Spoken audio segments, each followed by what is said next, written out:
Damos início a mais um programa Anatomia do Poder, que toda semana vai ao lar dos brasileiros de todos os estados do Brasil para mostrar o que é o poder público, privado, da imprensa, sindical, acadêmico, artístico, cultural, para os telespectadores, sempre através daqueles que detêm o poder. E nessas entrevistas os senhores vão conhecendo um pouco o perfil dos que formatam o Brasil da atualidade. Hoje tenho o privilégio de ter a visita de um querido amigo que é uma amizade que vem de família. Seu pai e sua mãe eram amigos. O pai dele foi presidente da Academia Paulista de Letras, à época em que eu era acadêmico. Hoje eu sou o quinto acadêmico mais antigo da Academia Paulista de Letras. Um queridíssimo amigo, Rubens Scavone. Maria de Lourdes Teixeira foi acadêmica também. E Márcio Scavone é hoje considerado um dos melhores fotógrafos do Brasil, com exposições internacionais, reconhecido no mundo inteiro pela sua arte. Então, maneira que hoje vamos falar sobre o escritor Márcio Scavone, o fotógrafo Márcio Scavone e a sua projeção internacional. Os senhores terão, portanto, conhecimento dessa personalidade de um querido amigo.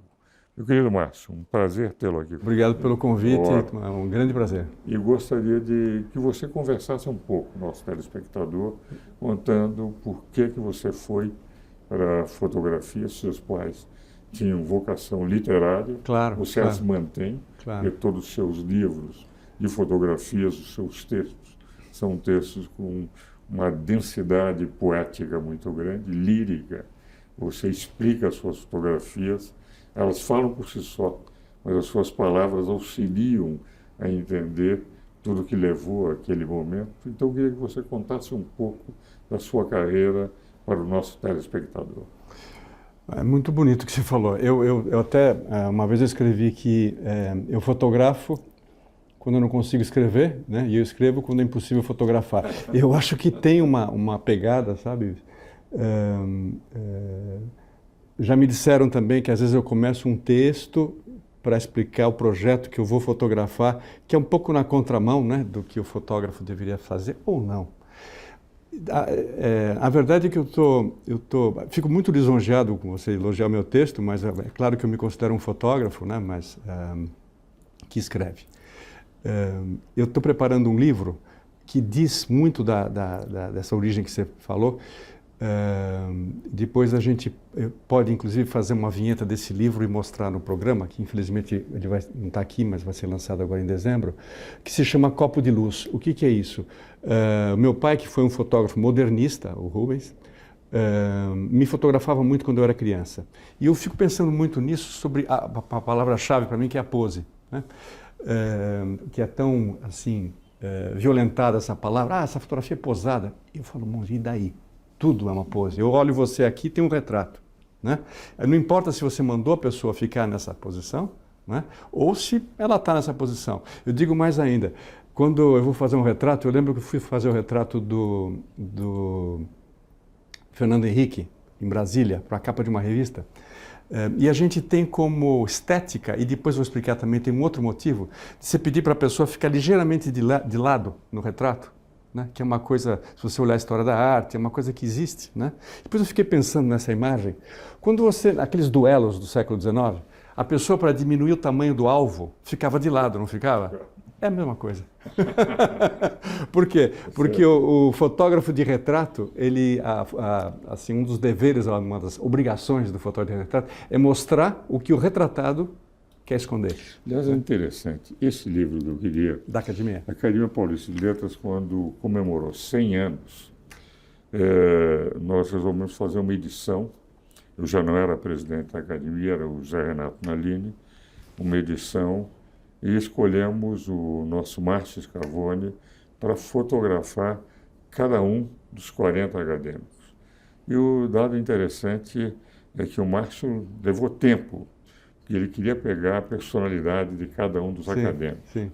E nós temos, inclusive, naquela época, a nossa queridíssima Esther Figueiredo, ela já estava num processo avançado de Alzheimer, foi uma das maiores penalistas do Brasil, e, nada obstante, o Márcio conseguiu dar um toque na Esther que ninguém percebe. O que a Esther você está tocando uns pontos assim que eu fico muito feliz. Antes, eu fiquei esperando ali um tempão. Ela teve um vislumbre, ela estava senhora dos seus sentidos naquele retrato. Eu tenho muito orgulho desse retrato. Foi um retrato que impressionou a todos na academia. Eu não sabia. E todos os outros, a Lígia Fagundes Telles, todos nós tivemos na época, entende, essa sensação de que tínhamos a nossa personalidade fotografada. Era o autor e a sua personalidade nas fotografias apresentadas pelo Márcio. Eu só quis fazer menção porque foi o fotógrafo que nós escolhemos para a comemoração do centenário da Academia Paulista de Letras. Eu tenho uma relação assim com o retrato muito forte, por posar, como está te dizendo, por meu pai quando eu era criança, e eu tenho uma foto que ele fez minha, que eu estou segurando um copo de luz, um copo em contraluz, né? E um dia criei que aquela foto, eu estou sentado na mureta de casa e tal, que aquela foto ele me deu, eu estou olhando para esse copo, e eu pensei, bom, eu entendi, ele me deu uma profissão. E eu parto daí para fazer o livro que é contando a minha trajetória. Né? Agora, Márcio, um dado interessante que para o telespectador é importante, hoje nós vivemos permanentemente com fotografias coloridas. Sim. Agora, os grandes fotógrafos trabalham muito com fotografia em branco e preto. Sim. E até hoje, o que demonstra que, digamos, a arte da luz e da sombra que a fotografia em branco e preto permite, que nem sempre a fotografia é colorida, esta permanência das fotografias em branco e preto decorre delas serem mais artísticas do que... Explica isso para os nossos telespectadores. É um capítulo do meu livro, se chama A Cor do Branco e Preto. Eu falo sobre isso. O que acontece? A cor é emoção. Eu tenho um amigo que... Eu sou péssimo em futebol, tá? Então vocês me corrigem.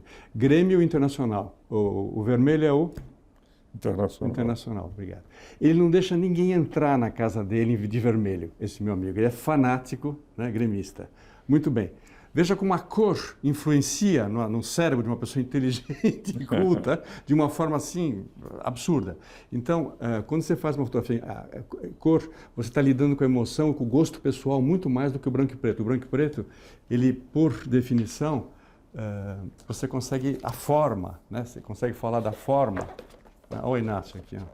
Você consegue falar da forma... Nosso acadêmico. Pronto. Sem... os fotógrafos antigos, do século XX, diziam que a cor era vulgar.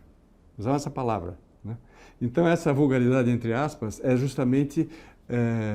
cai no campo do gosto pessoal. Né? Que em arte não interessa se você gosta de alguma coisa ou não. Interessa se é bom. Né? Se você gosta das distorções do Francis Bacon, ele não está preocupado, né? Mas ele é um gênio. Né? Claro. Então, as pessoas geralmente não conseguem diferenciar entre o gosto e o que é bom. Né? E isso é muito importante. Né? Aliás, esse problema de cores que você acaba de dizer, eu me lembro, eu presido o Conselho Superior de Direito da FEComércio há 28 anos. Sim. Lá temos ministros, ex-ministros supremos, senadores, constituintes, etc. Antes, a caneta da FEComércio era verde. Sim. O presidente da FEComércio, que é um grande amigo, um grande presidente, é o Abraham Scheiman. Num dia... Fotografia ele já. Conhece bem. E é uma figura notável, tem dirigido admiravelmente a federação, mas é corintiano roxo. Sim. Daí as canetas verdes desapareceram, hoje as canetas FEComércio são pretas. Pronto. Porque muitos estavam dizendo, olha, o FEComércio tem caneta de palmeirense, e ele é corintiano, então agora é preta a caneta, então não há um problema de... Então esse problema que falou do Internacional e do Grêmio, eu conheço perfeitamente. Exatamente. Né? O negócio do futebol, Eu falo assim porque eu não sou seguidor tal, mas a ironia, uma coisa gozada que aconteceu, é que eu fiz vários retratos de grandes jogadores de futebol, dentre eles aquela fotografia do Pelé, um clássico, depois a gente vai, vou mandar para vocês mostrarem. Acho que eu marquei aqui do Pelé. Página 29. E o Santos foi fazer um livro sobre o Pelé e eu que sou completamente desligado, né, não sou um torcedor nem nada, eu descobri que eu era santista, né, desde a infância, porque tudo era ligado com o número 10. 10 vezes campeão, eu tinha 10 anos, o Pelé número 10, eu fiquei pensando num monte de coisa. E fiz um texto, né, e nesse livro, ironicamente, com santistas célebres, né? Eu abro falando de futebol. Eu falei, nossa, não sabia que eu ia escrever sobre futebol. Nós vamos agora, Márcio, aos nossos comerciais, vamos continuar falando. Tá bom. Daí você vai falar um pouco sobre a sua carreira internacional. Tá bom.